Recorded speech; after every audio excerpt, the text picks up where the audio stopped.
Hello friend, welcome to online free study. तो friends, आप सभी का स्वागत है ऑनलाइन फ्री स्टडी में। तो फ्रेंड्स, आपको जैसे कि पता है, ऑनलाइन फ्री स्टडी पे हम पढ़ रहे हैं मध्य प्रदेश का जियोग्राफिकल डिवीज़न। क्या पढ़ रहे हैं हम? जियोग्राफिकल आपका डिवीज़न पढ़ रहे हैं। ठीक है, ओके। जियोग्राफी हम पढ़ रहे हैं, ठीक है। जियोग्राफिकल हम डिवीज़न पढ़ रहे हैं, या फिर हम कह सकते हैं भौगोलिक। क्या पढ़ रहे हैं हम? भौगोलिक आपका ओके विभाजन पढ़ रहे हैं, भौगोलिक विभाजन पढ़ रहे हैं। ठीक है, ओके। इसका पार्ट 2 है ये, यानी कि वीडियो 1 जो है ऑलरेडी डल चुकी है। फर्स्ट वीडियो जो है हमने इस पर डाल दी है आपके लिए, और ये लेक्चर 2 है आप लोगों के लिए, जो कि MPPSC SSC के लिए भी है, लेकिन SSC के लिए इतना नहीं बोलूँगा। MPPSC आपका MP पुलिस के लिए, MP पुलिस के बाद आप देखें तो जो भी एग्ज़ाम MP के होते हैं उन सभी के लिए इम्पॉर्टेंट है। हमने पहली वीडियो में देखा कि जो हमारे विभाजन हैं वो कितने विभाजन हैं, मुख्य रूप से कितने विभाजन हैं, टोटल कितने विभाजन हैं, थोड़ा सा बताऊंगा आप लोगों के कि भैया मुख्य रूप से हमारे 3 विभाजन होते हैं। पहला होता है, जिसने फर्स्ट वीडियो नहीं देखी प्लीज़ फर्स्ट वीडियो आकर देखिएगा, या अगर आप आदि में से देखेंगे तो दिक्कत आपको होगी। ठीक है, यानी कि फर्स्ट वीडियो में इतना समझा था कि फर्स्ट वीडियो में कि भैया मध्य प्रदेश के जियोग्राफिकल जो पार्ट हैं टोटल 7 हैं, और 7 में से अगर बात करें मुख्य मेन जो पॉइंट हैं वो है आपका मध्य उत्तर प्रदेश। सेकंड आपका आता है सतपुड़ा पर्वत श्रेणी। ठीक है, उसके बाद आपका आता है बघेलखंड का पठार, या फिर हम बोल सकते हैं पूरी प्रदेश। ठीक है, ये 3 होते हैं। उसके बाद मध्य उत्तर प्रदेश में मेन हाईलैंड में 5 सब कैटेगरी होती हैं। मध्य भारत का पठार, मालवा का पठार, नर्मदा सोन घाटी, रीवा पन्ना का पठार और बुंदेलखंड का पठार। ठीक है, ये विजिबल होगा आप लोगों को। फर्स्ट वीडियो मैंने डाल दी है। अब हम पढ़ने वाले हैं, हम आज क्या पढ़ने वाले हैं? पहली चीज़ तो हम आज पढ़ेंगे मध्य भारत का पठार। हम क्या पढ़ेंगे? मध्य भारत का पठार पढ़ेंगे। इसको आप हाईलाइट कर लीजिएगा, आपको जैसे बनाना है वैसे बना लीजिए, कोई दिक्कत नहीं है। ओके, इसमें ठीक है, जिस प्रकार से भी बनाना है आप उस प्रकार बना सकते हैं। तो पहली चीज़ आपको यहाँ पर ये देखना है कि मध्य भारत का पठार जो है बिल्कुल उत्तर में आता है। मध्य प्रदेश के जो भाग हैं, जो जियोग्राफिकल स्ट्रक्चर है, उसमें सबसे ऊपर कौन सा हिस्सा आता है या उत्तर में आता है? वो आता है मध्य भारत का पठार। क्या आता है आपका? मध्य भारत का पठार। तो आप इसमें लिखेंगे, पहला पॉइंट लेंगे, यह मध्य प्रदेश का लिखेंगे, यह मध्य प्रदेश का 30,000 आपका 32,000 कितना है भैया? आपका लिखेंगे वहाँ पर 32,892 कितना? 32,892 वर्ग किलोमीटर या स्क्वायर किलोमीटर जो है क्षेत्रफल में फैला हुआ है। लिखेंगे आप मध्य भारत का, जो मध्य भारत जो है, मध्य भारत का पठार पूरे मध्य प्रदेश के कितने भाग में फैला है? 32,892 वर्ग किलोमीटर में।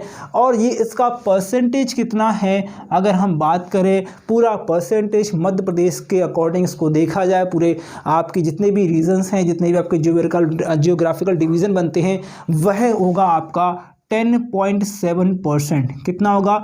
10.7%। ठीक है, कितना होने वाला है आपका? 10.7% होगा। आपको यहाँ पर अगला पॉइंट ये लिखना है। आपको देखिए, मैं जो बोलते जा रहा हूँ, पहली चीज़ ध्यान रखिएगा, यह वीडियो सभी एग्ज़ाम के लिए, इतने भी एग्ज़ाम उनके लिए बहुत ही इंपॉर्टेंट वीडियो है। आपको जो टीचर होते हैं वो इस प्रकार से नहीं पढ़ाते, बस आपको थ्योरी लिखाते हैं। मैं आपको चीज़ें बताते हुए जाने वाला हूँ, एक एक बात, एक एक चीज़ें आपको एलिबरेट करूँगा। यह क्लास बिल्कुल फ्री में है, कोई भी दिक्कत नहीं है। और आपको वीडियो अच्छी लगती है तो सपोर्ट करिए ऑनलाइन फ्री स्टडी को, और आगे इस वीडियो को शेयर करिएगा। तो देखिए, सेकंड पॉइंट में आप लिख सकते हैं, इस पठार का या इस जो है क्षेत्र का या इस भाग का जो है इस भाग का निर्माण हुआ है आर्कियन। क्या लिख सकते हैं आप? आर्कियन।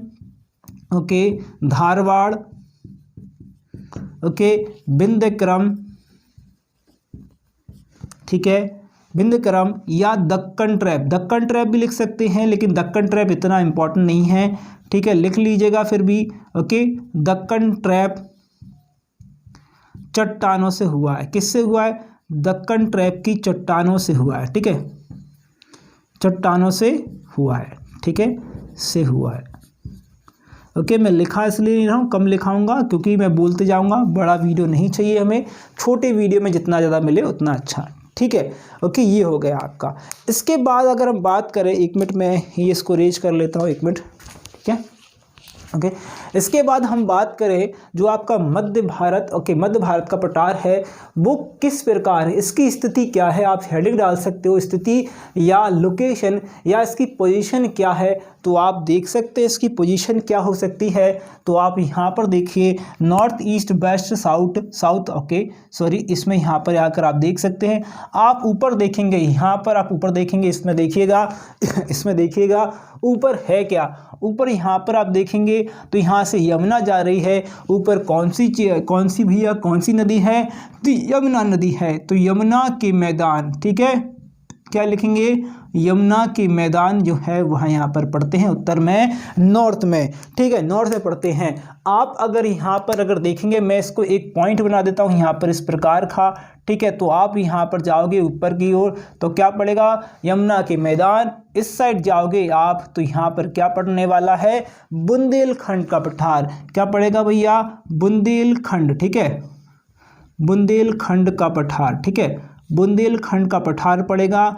आप जस्ट इसके नीचे जाओगे, आप देखिए इसके नीचे जाओ तो क्या पड़ रहा है हमारे लिए पड़ रहा है मालवा का पठार। क्या पड़ रहा है भैया, मालवा का पठार, ठीक है, ओके, मालवा का पठार पड़ता है। आप इधर जाओगे, इस साइड जाइए, इस साइड कोई पठार नहीं है, खाली रीजन है। तो यहाँ पर कौन सा वो आता है राज्य, तो यहाँ पर राज्य आएगा राजस्थान, ठीक है, क्या आएगा, राजस्थान नाम का राज्य आएगा। तो यह जो है इसकी लोकेशन है, मध्य भारत के पठार की लोकेशन यह है। अब यहाँ पर आप एक चीज़ देख सकते हैं, मध्य भारत का पठार कुछ इस प्रकार से फैला हुआ है, इस प्रकार से ऊपर की साइड, ठीक है, इस प्रकार जाएगा, इधर जाएगा, ठीक है, ओके। तो यहाँ पर कौन सा स्टेट है, राजस्थान है, मैंने आरजे बना दिया। यहाँ पर कौन सा है, यहाँ पर यमुना मिलती है हमारे ऊपर, तो ये यूपी है।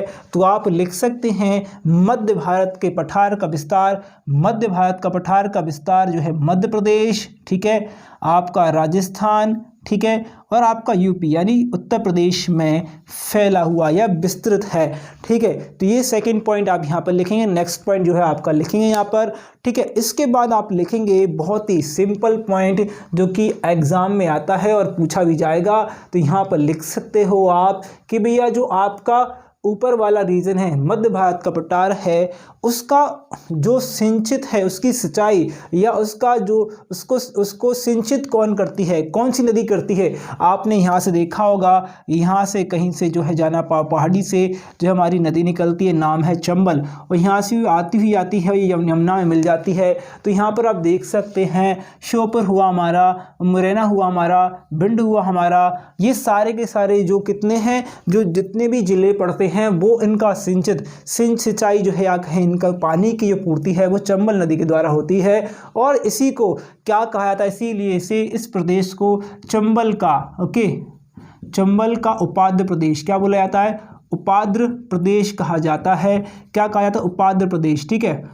आद्र मतलब ऐसी भूमि जिसको वो क्या कर रहा हो, सिंचित कर रहा हो, उपाध्य प्रदेश कहा जाता है। क्या कहते हैं इसको, हम चंबल का उपाध्य प्रदेश कहते हैं। तो इसका एक उपनाम हो गया चंबल का उपाध्य प्रदेश। किसे कहते हैं, मध्य भारत के पठार कहते हैं। किसको कहते हैं हम, मध्य भारत के पठार को हम यहाँ पर कहते हैं। अब यहाँ पर एक चीज़ देखिए, बहुत ही इंपॉर्टेंट क्वेश्चन है, एग्जाम में आया है, बहुत बार आया है और आता भी रहता है। क्वेश्चन 2003 का क्वेश्चन है।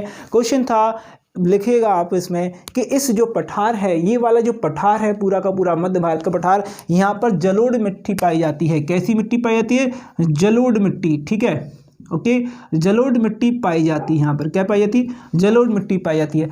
अब यह जलोढ़ मिट्टी का यहाँ पर विस्तार है, इस कारण जलोढ़ मिट्टी के कारण यहाँ पर तिलहनी क्या है, इसी कारण यहाँ पर तिलहनी, ठीक है, ओके, यहाँ पर लिख सकते हैं आप, ओके, तिलहन, ठीक है, तिलहनी या तिलहन फसलें, तिलहन फसलें या आपको लिख सकते हैं फसलें जो हैं, कैसी फसलें हैं, तिलहन फसलें हैं, ठीक है, तिलहन फसलों में आप लिख सकते हो सरसों, ओके, कैसी सरसों लिख सकते हो, इस जो है तिलहनी फसलों का जो है क्या होती है, तिलहनी फसलों की जो है बुआई या कहे तिलहनी फसलों की फसल लगाई जाती हैं, अधिकतर लगाई जाती हैं। ठीक है, ऐसे लिख सकते हो। अब जब तिलहन की फसलें यहाँ पर अधिकतर लगाई जा रही हैं, जलोढ़ मिट्टी पाई जा रही है, तो इस कारण से आप लिखेंगे आगे, इसी कारण इस प्रदेश को क्या, इसी कारण, ठीक है, क्यों, क्योंकि यहाँ तिलहन हो रही है, तिलहन फसलें हो रही हैं, तो इसी कारण इस क्षेत्र को क्या लिखोगे आप, इस क्षेत्र को क्या बोला जाता है, इस क्षेत्र को भैया बोला जाता है सरसों की हांडी। ठीक है, ओके, सरसों की हांडी बोला जाता है, सरसों की हांडी। ओके, किसे बोला जाता है, सरसों की हांडी बोला जाता है मध्य भारत के पठार को। ये आप अंडरलाइन करके लिख लीजिएगा, बहुत ही इंपॉर्टेंट क्वेश्चन है, एग्जाम में आता है और कई बार आएगा। ठीक है, सरसों की हांडी किसे कहा जाता है, तो सरसों की हांडी मध्य भारत के पठार को कहा जाता है। किसको कहते हैं, मध्य भारत के पठार कहते हैं। बहुत ही इंपॉर्टेंट क्वेश्चन है, एग्जाम में आएगा और 100 पॉइंट्स पकड़ लीजिए, ये क्वेश्चन एमपी के किसी भी एग्जाम में आता ही आता है। ठीक है, ओके, तो यहाँ से इसके बाद यहाँ पर देखिए अगला पॉइंट, ये हेडिंग लिख कर आप करोगे कि भैया मध्य प्रदेश में औसतन वर्षा, मध्य भारत के पठार का औसतन वर्षा, ऐसे लिख सकते हो, मध्य भारत के पठार की औसतन वर्षा जो होती है, एवरेज रेन जो होती है, वर्षा जो होती है वो 75 सेंटीमीटर होती है। कितनी होती है, 75 सेंटीमीटर होती है। कितनी होती है भैया, औसतन वर्षा जो होती है 75 सेंटीमीटर या सेंटीमीटर से कम होती है। ठीक है, इससे कम होती है, थोड़ी सी कम होती है, इसमें कह सकते हैं, बस इतनी मैक्सिमम पहुंचती है, बस इतनी से कम होती है। ठीक है, यहाँ पर लिखोगे इस प्रदेश में, इस पठार में जो है सबसे कम वर्षा वाला जिला, आगे लिखोगे इस जो है क्षेत्र में या कहीं इस पठार में जो सबसे कम वर्षा वाला जो है क्षेत्र या जिला पड़ेगा, वह पड़ेगा भिंड। क्या पड़ेगा, भिंड पड़ेगा। ठीक है, क्या पड़ेगा, भिंड होता है। ठीक है, क्या होता है, भिंड होता है। ठीक है, क्या होगा, जिला भिंड होगा, यहाँ पर जिला भिंड पड़ेगा, हाँ यहाँ पर जिला भिंड पड़ेगा, यहाँ पर मुरैना पड़ेगा, यहाँ पर श्योपुर पड़ेगा। ठीक है, तो ये लिख सकते हो आप, बहुत ही इंपॉर्टेंट पॉइंट है, एग्जाम में यहाँ से पूछा जाएगा। ठीक है, अगला पॉइंट यहीं पर लिखना, नीचे आगे करना, तो आगे आप लिखोगे इस पठार की औसतन ऊंचाई, इस पठार की औसतन ऊंचाई यानी एवरेज जो हाइट है, इस पठार की एवरेजन जो हाइट है या औसतन जो हाइट है वह 500 मीटर है। कितनी है, वह 500 मीटर है। एवरेज यानी औसतन जो आपकी ऊंचाई है वो 500 मीटर है। कितनी है भैया, 500 मीटर है। ठीक है, कितनी है, एवरेजन हाइट जो है इस पठार की वह कितनी है, 500 मीटर है। पठार का मतलब होता है ऐसा भूमि का ऐसा जो है हिस्सा जो एक प्रकार से इस प्रकार से उठा हुआ हो। ठीक है, इस प्रकार से टेबल के जैसे, लेकिन बिल्कुल टेबल के जैसे नहीं, इस प्रकार से उठा हुआ। आप और हम इसी पर रहते हैं, आप और हम इसी पर रहते हैं। वह तो आप बोलते होगे कि भी ऐसे उठी स्टील के स्थल तो है ही नहीं, बहुत जगह पर है। आप देखिए, ध्यान से देखिए, आपके आसपास बहुत जगहों पर ऐसे स्थल उठे हुए हैं। आप माउंटेन पे नहीं रह सकते हो, वहाँ पर रहने के लिए दिक्कत होती है। ठीक है, ओके, ये इस प्रकार से है। आप यहाँ पर लिख सकते हो इसका ढाल, इसका ढाल, देखिए ढाल का मतलब है जैसे मान लीजिए ये इस प्रकार से भूमि है। ठीक है, भूमि है इस प्रकार से। ठीक है, आप इस प्रकार से भूमि है। ठीक है, इस प्रकार इसका ढाल लिखना है आपको। इसका ढाल जो है उत्तर की ओर है। कैसा है, उत्तर की ओर है। जो आपकी चंबल नदी की नदियाँ जो हैं कहाँ बहेंगी, नदियाँ किस डायरेक्शन में जाएंगी, कहाँ पर बहेंगी, यह तय करता है जो आपका पठार का या आपका मैदान का भाग होगा वह किस ढाल पर होगा, किस तरफ ज़्यादा मुड़ा होगा, किस तरफ नीचे का ढाल होगा, उसी तरफ जो है नदियाँ बहेंगी। ठीक है, सिंपल सी बात है। तो भैया क्या है कि इसका ढाल, किसका, मध्य भारत के पठार का ढाल जो उत्तर की ओर है, पहले तो उत्तर की ओर है फिर उत्तर पूर्व की ओर है। आप लिख सकते हैं इसका ढाल कहाँ है, उत्तर व उत्तर पूर्व की ओर है। ठीक है, कैसा है, उत्तर व उत्तर पूर्व, यानी कि नॉर्थ एंड नॉर्थ ईस्ट की ओर है। आप लिख सकते हैं north and, okay, north east की ओर है। ठीक है, नॉर्थ एंड नॉर्थ ईस्ट की ओर है, ऐसा आप लिख सकते हो। इंग्लिश वाले, हिंदी वाले सारे यहाँ पर आप लिख सकते हैं। ठीक है। ओके, ये सारी चीज़ें मैंने यहाँ पर बताई आप लोगों को। आगे देखिए, आगे क्या है, आप यहाँ पर बहुत इंपॉर्टेंट क्वेश्चन पॉइंट देखिए, मार्क करिएगा। आप यहाँ पर एक चीज़ देखिएगा, यहाँ पर जितनी भी नदियाँ हैं, कितनी नदियाँ हैं यहाँ पर, जितनी भी नदियाँ हैं वह आती हैं कहाँ से आती हैं भैया, मालवा से आती है नदी चंबल, ठीक है, बेतवा आती है, केन आती है, कून आती है, उसके बाद ओके, इसके बाद यहाँ पर काली सिंध, ओके, सिंध आती है, जो कि यहाँ पर कहाँ पर मिल जाती है, यमुना नदी में मिल जाती हैं। यमुना सॉरी चंबल में मिलती है, चंबल फिर नदी में कहाँ पर मिलती है, फिर यमुना नदी में मिलती है, कहाँ पर मिलती है, यमुना नदी में मिलती है, ठीक है। ओके, कहाँ मिलेगी, यमुना नदी में। तो यहाँ पर आप लिखोगे इस पठार की जो है नदियाँ उत्तर, इस पठार की नदियाँ उत्तर ऊपर की ओर, इस पठार की नदियाँ कैसे, उत्तर व उत्तर पूर्व, कहाँ पर, उत्तर व उत्तर पूर्व की ओर मुड़ती हैं। क्या कहते हैं, उत्तर पूर्व सॉरी उत्तर उत्तर पश्चिम, सॉरी उत्तर और उत्तर पश्चिम की ओर, ठीक है, उत्तर फिर उत्तर और उत्तर पश्चिम की ओर, नीचे की ओर जाएंगी, ठीक है, उत्तर व उत्तर पश्चिम की ओर प्रवाहित होती हैं। कहाँ होती हैं, उत्तर और उत्तर पश्चिम की ओर। देखिए ध्यान रखिएगा, क्या है, कुछ नदियां इस प्रकार से निकलती उत्तर की ओर, उत्तर से पश्चिम की ओर, यहाँ पर किसमें, ये चंबल में मिल जाती है, उत्तर उत्तर पश्चिम की ओर प्रवाहित होती हैं और प्रवाहित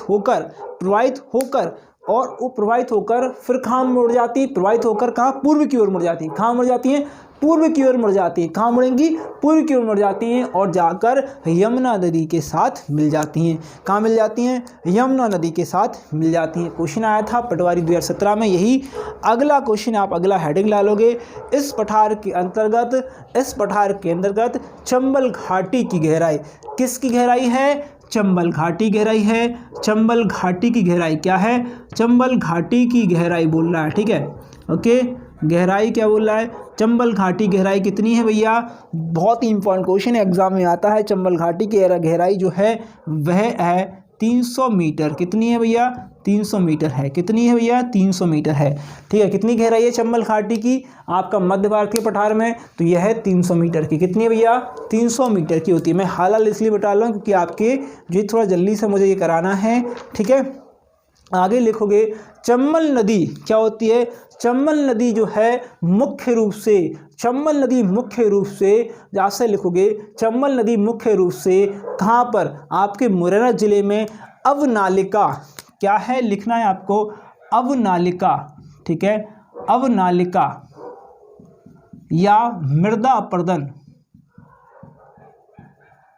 ठीक है, या आप लिख सकते हो ये सॉइल इरोजन, ठीक है, सॉइल इरोजन लिख सकते हो, ठीक है। ओके, मृदा अपर्दन करती है, कहाँ करती है, मुरैना जिले में करती है। आप लिखोगे चंबल नदी मुख्य रूप से मुरैना जिले में अवनालिका, मृदा अपर्दन या सॉइल इरोजन करती है, ठीक है। क्या करती है, ओके, सॉइल इरोजन करती है तथा बीहड़ का निर्माण करती है, तथा बीहड़ों का निर्माण करती है। ओके, बीहड़ों का निर्माण करती है। किसका निर्माण करती है, बीहड़ों का निर्माण करती है। अब सुनिए बीहड़ क्यों बनते हैं। मान लीजिए ये नदी आ रही है, ठीक है, ओके, नॉर्मल डेज की नदी है। अब इस नदी में क्या हुआ, इस नदी में जो है पानी बरसा, ओके, पानी बरसेगा भैया, पानी बरसेगा तो नदी कैसी होगी, फैलेगी। कैसी होगी भैया, नदी फैलेगी, ठीक है, पानी बरसा तो नदी फैली। अब होता क्या है, ये ओके, आपका मुरैना जिले में आकर क्या होता है, यहाँ पर जो है क्या होती है भैया, इतनी जगह नहीं होती है, तो नदी करती क्या है, नदी एक्चुअल में होती ऐसी है कि इसका ज़्यादा बहाव तेज है, ये बहुत तेज़ी से बह रही है और इसका पानी बहुत तेज़ी से आ रहा है। तो ये क्या करती है, खेतों में ऐसे करके घुस जाती है, इधर से उधर, उधर से उधर, उधर से उधर घुस जाती है। और यहाँ पर घुसती है तो क्या होता है कि पानी के साथ में अपने पानी के साथ में वो मट्टी को भा ले जाती है, मृदा को अपने साथ में बहा कर ले जाती है। और जब गर्मी आती है तो यहाँ पर क्या होते हैं, गड्ढे बन जाते हैं। यहाँ पर क्या होते हैं, बड़े बड़े गड्ढे बन जाते हैं। उन्हीं गड्ढों को हम कहते हैं बीहड़। और बीहड़ में आपने देखा होगा जो आपका मुरैना जिला है वहाँ पर बीहड़ है, और बीहड़ में जो है डाकू वगैरह रहते हैं, तो ये बहुत ज़्यादा हो जाता है, ठीक है। तो इस चीज़ के लिए एक इम्पॉर्टेंट चीज़ लिख लिएगा, पॉइंट, ओके, बीहड़ की समस्या या बीहड़ों की समस्या को समझने के लिए या इसके निदान पाने के लिए मध्य प्रदेश ने दो योजनाएं चलाईं, सीडा व रंजात, ठीक है, सीडा व रंजात, ओके, दो योजनाएं चलाएं, सीडा व रंजात, ठीक है। कौन सी योजना चलाएं, सीडा व रंजात, ओके। आगे लिखेंगे इस बीहड़ या फिर यहाँ पर लिख सकते इन बीहड़ों का सर्वेक्षण करता, इन बीहड़ों का सर्वेक्षण करता कौन होगा? ये होंगे BS बाकड़कर, ठीक है, BS बाकड़कर। ओके, ये इनके क्या होंगे? सर्वेक्षण करता होंगे। किसके? बीहड़ के सर्वेक्षण करता होंगे। कौन होंगे? BS बाकड़कर, ठीक है, बहुत इंपॉर्टेंट है। अगर देखिए आपको एक और चीज़ बता दूं, एक नदी और है हमारे लिए, वह है ताप्ती। कौन सी नदी है? ताप्ती नदी है, जो कि आपकी जो नदी है यानी कि आपकी जो नर्मदा उसके ही समांतर बहती है लगभग, ठीक है। तो वो नदी क्या करती है? वह नदी जो है ताप्ती नदी क्या करती है? ताप्ती नदी भी क्या? भैंसदेही में। कहाँ पर? ताप्ती नदी जो है, कौन सी नदी है भैया? ताप्ती नदी जो है, ठीक है, वह भी मृदा अपरदन करती है भैंसदेही में, ठीक है। ओके, भैंसदेही में क्या करती है? मृदा का अपरदन करती है। कौन सी नदी करती है? मृदा का अपरदन भैंसदेही जो है कहाँ पर करती है? ताप्ती नदी जो है, ताप्ती नदी जो है भैंसदेही पे जाकर जो है मृदा का अपरदन करती है। तो यानी कि भारत के मध्य प्रदेश की दो नदियां हैं जो मृदा अपरदन करती हैं। कैसी करती है? मृदा अपरदन करती हैं। ध्यान रखिए, बहुत इंपॉर्टेंट है। आगे लिखोगे इसमें कि इस पठार में अधिकतम जो है गर्मी, इस पठार में अधिकतम गर्मी जो होती है मई के माह में। कब? मई के माह में, ठीक है, मई के माह में पड़ती है, ठीक है, या मई मंथ में पड़ती है या माह में पड़ती है। ओके, कहाँ पड़ती है? मई माह में पड़ती है, ठीक है। कहाँ पड़ती है? मई माह पड़ती है, जिसके कारण यहाँ पर शुष्क व गर्म पवनें या कह सकते हैं लू चलती है। क्या चलती है? लू चलती है। कब चलती है? मई के माह में, ठीक है। ओके, इस अगला पॉइंट लोगे, इस पठार के अंतर्गत ग्वालियर, श्योपुर, शिवपुरी, मुरैना, गुना, ग्वालियर, भिंड, ओके, तथा राजगढ़ और आगरमालवा का काफ़ी कम क्षेत्र आता है। राजगढ़ और आगरमालवा का काफ़ी कम क्षेत्र आता है। जो राजगढ़, ओके, यहाँ पर राजगढ़, यहाँ पर एक चोटी बना लीजिएगा ये इस प्रकार से, और आगरमालवा का यहाँ पर थोड़ा सा जो है कैसे बना लीजिए, यहाँ पर जिसका क्या है, थोड़ा सा क्या है, छोटा सा एरिया जो यहाँ पर आता है, ठीक है। ओके, तो ये कैसे है एरिया? ये कहाँ पर आते हैं भैया? ये आते हैं आपके, देखिए यहाँ पर आप लिख सकते हैं, यहाँ पर भिंड, ठीक है, मुरैना, श्योपुर, शिवपुरी, ये शिवपुरी यहाँ पर होगा, ग्वालियर यहाँ पर होगा, बीच में ग्वालियर होगा, ठीक है। फिर आगरमालवा आएगा, यहाँ पर शाजापुर आएगा, ये सारी आएंगी, ठीक है। तो ये क्या भैया? ओके, और सॉरी हाँ, एक चीज़ और लिखिएगा यहाँ पर, ये तो पूरा का पूरा आएगा नीमच, ठीक है, नीमच आएगा, ठीक है। ये नीमच भी लिखिएगा, इसमें नीमच भी आता है। ये पूरा एरिया जो यहाँ पर दिख रहा है, ये पूरा एरिया आपका नीमच है। क्या है? नीमच है, ठीक है। तो ये एरिया है। इसके बाद आप लिखोगे बहुत ही इंपॉर्टेंट क्वेश्चन कि भैया आपका जो मध्य भारत का पठार है, क्या लिखोगे? मध्य भारत के पठार में मुख्य रूप से, मध्य भारत के पठार में मुख्य रूप से, या फिर लिख सकते हैं मध्य भारत के पठार में सहरिया जनजाति। कौन सी जनजाति है भैया? सहरिया, ठीक है, सहरिया जनजाति, ओके, का निवास है, ठीक है। कौन सी जनजाति है भैया? सहरिया जनजाति है, इसका निवास है, ठीक है। मध्य प्रदेश के इसी पठार में या मध्य भारत के पठार में मुख्य रूप से देखिए सहरिया, भारिया, बीगा, ये जनजाति रहती है, क्योंकि बहुत ही शेड्यूल कास्ट की हैं, ST की हैं, ठीक है। आप इसके आगे लिखोगे, ये इसका सहरिया जनजाति का संग्रहालय क्या है? ओके, आप लिख सकते हो संग्रहालय, ठीक है। संग्रहालय कहाँ है? श्योपुर में है। कहाँ पर है भैया? श्योपुर में, ठीक है। सहरिया जनजाति का संग्रहालय कहाँ है?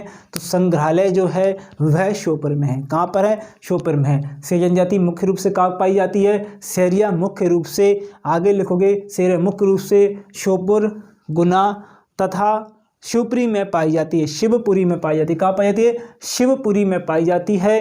गुना, श्योपुर तथा काफ़ी कम हिस्से में शिवपुरी में पाई जाती है।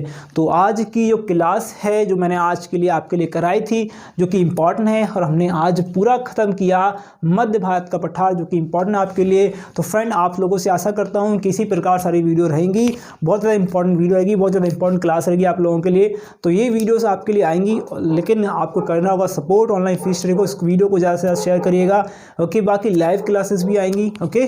तो फ्रेंड्स, वीडियो अच्छी लगी तो लाइक करिएगा, शेयर करिएगा, चैनल सब्सक्राइब नहीं कर दीजिएगा। Thank you for watching this video, और बेस्ट ऑफ लक आपके एग्जाम के लिए, आपके रिजल्ट के लिए।